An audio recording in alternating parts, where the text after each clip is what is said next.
qofki hela qoton joogsigeediyo qorteeda dheeriyo quruxdeeda fara badan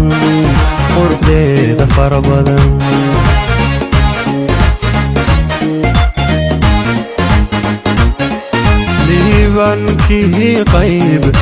iyo qoysu hela oo eedii qalaafiyo qoraxay la taga bari roobaan la heediyo qabridaar la taga bari